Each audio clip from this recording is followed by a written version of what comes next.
Bismillahirrahmanirrahim. Assalamualaikum warahmatullahi wabarakatuh.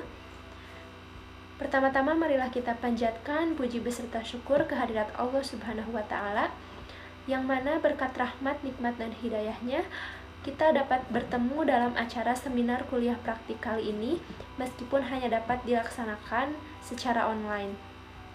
Sebelumnya kami ucapkan terima kasih kepada Ibu Dwi Agustin Nuriani Siroj, SSIM Stat, selaku dosen pembimbing yang telah banyak membantu dan membimbing kami dalam proses penyusunan laporan kuliah praktik. Tak lupa kami ucapkan terima kasih juga kepada Bapak Dr. Suwanda MS selaku dosen penguji pada seminar kuliah praktik kali ini.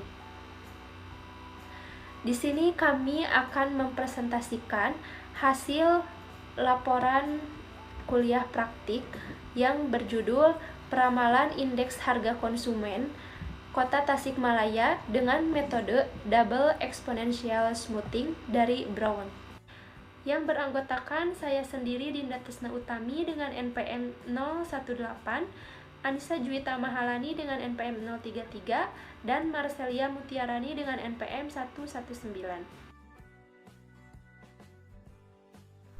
Selama melaksanakan kuliah praktik di kantor Badan Pusat Statistik Kota Tasikmalaya, banyak sekali pengalaman dan pelajaran tentang dunia kerja. Salah satu pekerjaan yang paling banyak dikerjakan adalah mengentri data mengenai indeks harga konsumen atau IHK. Menurut Lina Mufidah, jika IHK dapat diramalkan dengan akurasi yang tinggi, tentunya dapat dijadikan dasar pengambilan kebijakan-kebijakan pemerintah maupun pihak lainnya dalam mengatasi aktivitas ekonomi di masa depan. Berdasarkan latar belakang, maka identifikasi masalahnya adalah bagaimana modal terbaik untuk indeks harga konsumen Kota Tasikmalaya tahun 2016 hingga 2021, serta bagaimana hasil analisis forecasting untuk indeks harga konsumen di Kota Tasikmalaya pada bulan Agustus 2021 hingga Juli 2022. Untuk tujuannya terbagi menjadi dua. Yang pertama, tujuan kuliah praktik, yaitu untuk memenuhi salah satu mata kuliah wajib pada program studi statistika Unisba, lalu untuk menambah pengalaman dan kemampuan mahasiswa sebagai bekal kerja, dan untuk mengaplikasikan ilmu-ilmu yang telah dipelajari selama perkuliahan ke dunia kerja. Yang kedua, tujuan analisis, yaitu untuk mengetahui modal terbaik indeks harga konsumen Kota Tasikmalaya tahun 2016 hingga 2021, dan untuk mengetahui hasil analisis forecasting indeks harga konsumen Kota Tasikmalaya untuk bulan Agustus 2021 hingga Juli 2022. Badan Pusat Statistik adalah lembaga pemerintah non-departemen yang bertanggung jawab langsung kepada Presiden. Sebelumnya, BPS merupakan Biro Pusat Statistik. Dalam Undang-Undang Nomor 6 Tahun 1960 tentang Sensus dan Undang-Undang Nomor 7 Tahun 1960 tentang Statistik. Sebagai penggantinya, ditetapkanlah Undang-Undang Nomor 16 Tahun 1997 tentang Statistik. Secara formal, nama Biro Pusat Statistik digantilah menjadi Badan Pusat Statistik. Sejarah singkat BPS Kota Tasikmalaya. Sejarah berdirinya Badan Pusat Statistik Kota Tasikmalaya tidak terlepas dari sejarah berdirinya Kota Tasikmalaya itu sendiri. Melalui proses panjang, akhirnya Kota Tasikmalaya diresmikan di bawah pimpinan Bupati Dr. Andes Tatang Fahranul Hakim pada tanggal 17 Oktober 2001 melalui Undang-Undang Nomor 10 Tahun 2001. Pada tahun 2003, Kota Tasikmalaya membentuk Badan Pusat Statistik di bawah pimpinan Dr. Andes Dodi Mulyadi. Badan Pusat Statistik memiliki visi dan misi untuk tahun 2020 sampai tahun 2024. Untuk visinya adalah penyedia data statistik berkualitas untuk Indonesia maju. Sedangkan misinya, yang pertama menyediakan statistik berkualitas yang berstandar nasional dan internasional, membina KLDI atau Kementerian Lembaga Satuan Kerja Perangkat Daerah Institusi melalui sistem statistik nasional yang berkesinambungan, lalu mewujudkan pelayanan prima di bidang statistik untuk terwujudnya sistem statistik nasional. Dan yang terakhir, membangun sumber daya manusia yang unggul dan adaptif berlandaskan nilai profesionalisme, integritas, dan amanah. Adapun landasan teori tentang indeks harga konsumen yaitu Indeks Harga Konsumen atau IHK merupakan indeks yang menghitung rata-rata perubahan harga dari suatu paket barang dan jasa yang dikonsumsi oleh rumah tangga dalam kurun waktu tertentu. Dengan adanya perubahan pola konsumsi masyarakat, terjadi perubahan mendasar dalam perhitungan IHK, yang semula menggunakan tahun dasar 2012 pada tahun 2020 diubah dengan menggunakan tahun dasar 2018. Perubahan ini didasarkan pada survei biaya hidup yang dilaksanakan oleh BPS setiap 5 tahun sekali. Selain itu, IHK juga mengalami perubahan dari sisi pengelompokan komoditas. Secara nasional, pengelompokan komoditas berubah menjadi 11 kelompok. Untuk penghitungan IHK saat ini menggunakan tahun dasar 2012 sama dengan 100. Sedangkan inflasi nasional saat ini mencakup penghitungan 82 kota inflasi di Indonesia. Menurut Imam Hidayat, penghitungan IHK menggunakan rumus least payers yang dimodifikasi, seperti berikut ini. Prediksi atau peramalan adalah usaha menduga atau memperkirakan sesuatu yang akan terjadi di waktu mendatang. Tujuan dari prediksi adalah mendapatkan informasi apa yang akan terjadi di masa yang akan datang dengan probabilitas kejadian terbesar. Kegunaan atau manfaat dari peramalan adalah sebagai berikut, yaitu sebagai alat bantu untuk merencanakan yang efektif dan efisien, yang kedua untuk menetapkan kebutuhan sumber daya pada masa yang akan datang, serta untuk membuat keputusan yang tepat. Ada 6 faktor utama yang diidentifikasi sebagai teknik dan metode peramalan. Yang pertama, horizon waktu, yang kedua pola data, yang ketiga jenis dari model, yang keempat biaya yang dibutuhkan, yang kelima ketepatan metode peramalan, dan yang keenam adalah kemudahan dalam penerapan. Metode double exponential smoothing dari Brown atau pemulusan eksponensial ganda merupakan model linier yang dikemukakan oleh Brown. Metode ini digunakan jika menunjukkan adanya tren. Metode double exponential smoothing dari Brown serupa dengan double moving average karena keduanya memiliki nilai single smoothing dan double smoothing. Metode ini digunakan 2 kali tahap pemulusan dengan parameter yang sama besarnya, yaitu alfa. Untuk mendapatkan nilai alfa yang tepat, pada umumnya dilakukan dengan trial and error atau coba-coba untuk menentukan nilai kesalahan terendah. Nilai alfa yang dilakukan dengan membandingkan menggunakan interval pemulusan antara alfa lebih besar dari 0 dan kurang dari 1, yaitu sebesar 0,1 sampai dengan 0,9. Adapun langkah-langkah dalam menggunakan metode double exponential smoothing dari Brown adalah yang pertama, menentukan nilai single smoothing dengan rumus alpha dikali xt ditambah 1 min alpha dikali single smoothing sebelumnya. Lalu, menentukan nilai double smoothing dengan rumus alpha dikali single smoothing ditambah 1 min alpha dikali double smoothing sebelumnya. Lalu, menentukan nilai konstanta pemulusan yang pertama AT dengan rumus 2 dikali single smoothing dikurangi double smoothing. Lalu menentukan BT-nya dengan rumus alpha dibagi 1 min alpha dikali single smoothing dikurangi double smoothing. Dan yang terakhir adalah menentukan nilai konstanta pemulusan F dengan rumus AT ditambah BTM. Pada saat T-nya sama dengan 1, nilai-nilai tersebut tidak tersedia karena nilai ini harus ditentukan pada awal periode. Untuk mengatasinya dapat dilakukan dengan menetapkan data aktual. Selanjutnya yaitu ketepatan suatu peramalan. Di sini kami menggunakan 3 ukuran ketepatan peramalan. Yang pertama, mean absolute percentage error atau MAPE, yaitu rata-rata dari keseluruhan persentase kesalahan antara data aktual dengan data hasil peramalan. Dengan rumus sigma absolute PET dibagi dengan N. Dengan PE yaitu data aktual dikurangi data hasil ramalan dibagi data aktual dikali 100. Yang kedua yaitu mean absolute deviation atau MAD, yaitu mengukur ketepatan ramalan dengan merata-rata kesalahan dugaan atau nilai absolut masing-masing kesalahan dengan rumus 1/N dikali sigma absolut dari data aktual dikurangi data hasil peramalan. Yang ketiga yaitu mean square error atau MSE, yaitu mengatur kesalahan peramalan yang besar karena kesalahan-kesalahan itu dikuadratkan. Dengan rumus 1/n dikali sigma data aktual dikurangi data peramalan.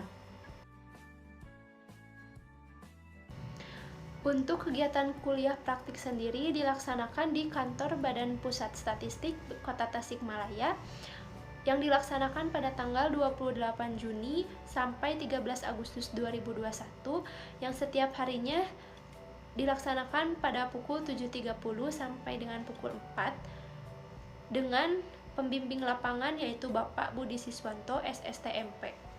Di sini terdapat beberapa dokumentasi kegiatan kuliah praktik di BPS Kota Tasikmalaya.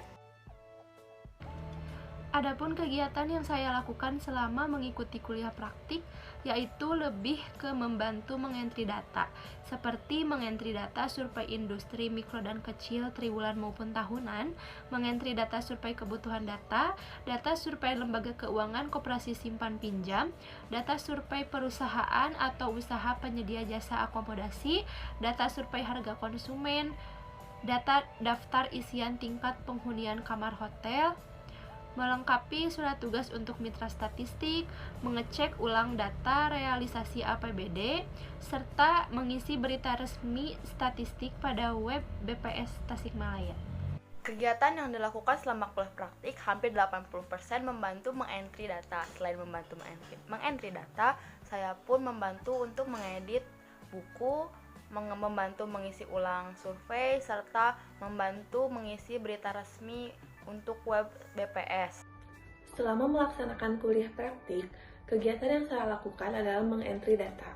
Di antaranya, data survei industri mikro dan kecil atau FIMKA tahunan dan triwulanan tahun 2021, survei harga konsumen 2021, survei statistik jasa akomodasi tahunan atau VHTL tahun 2021, survei data harga perdagangan besar atau VHPBS tahun 2021, melengkapi surat tugas untuk mitra statistik, melengkapi data realisasi anggaran pendapatan dan belanja daerah atau APBD tahun 2021, mengisi data daftar isian tingkat hunian kamar hotel tahun 2021, mengedit buku Kota Tasikmalaya dalam angka tahun 2021, dan mengentri berita resmi statistik pada website BPS Kota Tasikmalaya. Untuk kendala selama kuliah praktik, selama mengikuti kuliah praktik ini, saya tidak menemukan kendala yang berarti karena selalu mendapatkan bimbingan dan arahan yang sangat baik serta mudah dipahami dari para pegawai dan juga dari pembimbing lapangan. Selama melaksanakan kuliah praktik, walaupun sedang diberlakukannya PPKM, tetapi penulis tidak mengalami kendala ataupun hambatan karena pembimbing memberikan arahan, serta walaupun ada suatu permasalahan, penulis bersama pembimbing selalu mencari solusinya. Selama melaksanakan kuliah praktik, saya tidak menemukan kendala yang berarti dalam pekerjaan karena mendapatkan pengarahan yang sangat baik dari Bapak Ibu pembimbing lapangan. Data yang diperoleh adalah data sekunder dengan jenis data time series atau runtun waktu mengenai indeks harga konsumen di Kota Tasikmalaya. Hasil analisis data diperoleh secara keseluruhan selama 67 periode. Selanjutnya akan meramalkan indeks harga konsumen di Kota Tasikmalaya menggunakan data masa lalu yang akan dianalisis untuk memperkirakan suatu harga pada periode ke depan, tepatnya periode ke-68 hingga 79 atau pada bulan Agustus 2021 hingga bulan Juli 2022. Berikut adalah tabel indeks harga konsumen di Kota Tasikmalaya pada bulan Januari 2016 hingga bulan Juli 2021 menurut kelompok pengeluaran umum per bulan yang bersumber dari publikasi Badan Pusat Statistik Kota Tasikmalaya. Dapat dilihat bahwa plot cenderung meningkat setiap bulannya, namun terjadi penurunan drastis sejak Januari 2020 karena adanya perubahan tahun dasar yang digunakan dalam perhitungan IHK. Dapat dikatakan bahwa plot terus mengalami kenaikan dan mengikuti pola tren naik. Pola tren juga menunjukkan gerak data berskala selama jangka waktu yang cukup panjang. Untuk analisis deskriptifnya, untuk variabel IHK memiliki nilai minimum 102,13, nilai maksimum 134,58, dengan rata-rata 121,66, dan standar deviasi 12,14. Untuk menentukan nilai smoothing tunggal, double, nilai konstanta AT, nilai konstanta BT, kami menggunakan cara manual dengan rumus yang tadi sudah didapatkan pada langkah-langkah metode Brown.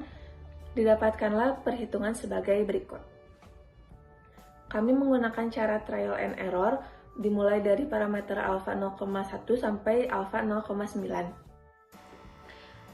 Selanjutnya, kita dapat menduga model yang didapat untuk menentukan nilai peramalan. Dimulai dari parameter alfa 0,1 sampai dengan alfa 0,9 seperti yang tertera di atas. Setelah kita menghitung nilai pemulusan tunggal, pemulusan ganda, nilai AT, BT, serta nilai peramalannya, maka kita dapat menentukan parameter alfa terbaiknya dengan menggunakan 3 ukuran, yaitu MAP, MAD, dan MSE dengan parameter alfa 0,1 sampai dengan 0,9 seperti yang tertera di tabel di atas. Dari tabel tersebut dapat kita simpulkan bahwa nilai parameter alfa yang memiliki nilai terkecil terdapat pada alfa 0,9 dengan nilai MAP 0,7376, MAD 0,8104, dan MSE 16,0598. Sehingga dapat dikatakan bahwa nilai parameter terbaik terdapat pada alfa 0,9 dan dapat dilakukan peramalan dengan menggunakan metode double exponential smoothing dari Brown dengan nilai parameter alfa 0,9. Dengan menggunakan parameter alfa 0,9, maka didapatkan model terbaiknya adalah 104,3491 ditambah 0,007 dikalikan dengan M. Maka untuk nilai ramalan 1 periode ke depan atau periode ke-68 adalah 104,3498. Dengan menggunakan model yang sama, didapatkan nilai ramalan untuk 12 periode ke depan atau periode ke-79 adalah 104,3581.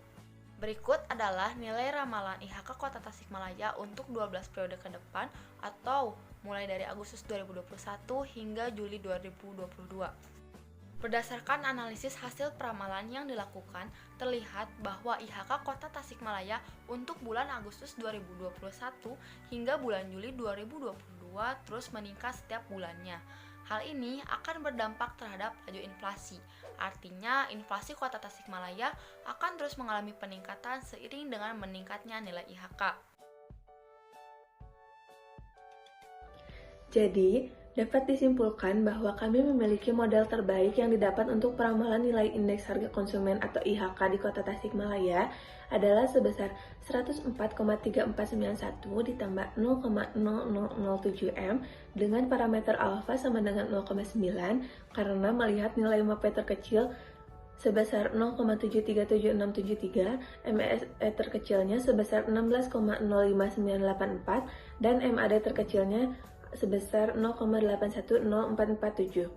Dari hasil peramalan nilai indeks harga konsumen IHK Kota Tasikmalaya dengan menggunakan metode pemulusan eksponensial ganda linear 1 parameter dari Brown untuk 12 bulan ke depan adalah untuk bulan Agustus 104,3498, September 104,3506, Oktober 104,3513, November 104,3521, Desember 104,3528, Januari 2022 104,3536, Februari 104,3543, Maret 104,3551, April 104,3558, Mei 104,3566, Juni 104,3573, dan Juli 2022 104,3581. Adapun sarannya, dengan mengetahui nilai peramalan IHK Kota Tasikmalaya diharapkan bisa menjadi bahan pertimbangan pemerintah dalam mengambil kebijakan untuk mengatasi kondisi perekonomian di masa yang akan datang. Sekian yang dapat kami sampaikan. Semoga apa yang telah kami sampaikan dapat bermanfaat bagi kita semua. Kurang dan lebihnya mohon dimaafkan. Terima kasih atas perhatiannya. Akhirul kalam. Billahi taufiq wal hidayah. Wassalamualaikum warahmatullahi wabarakatuh.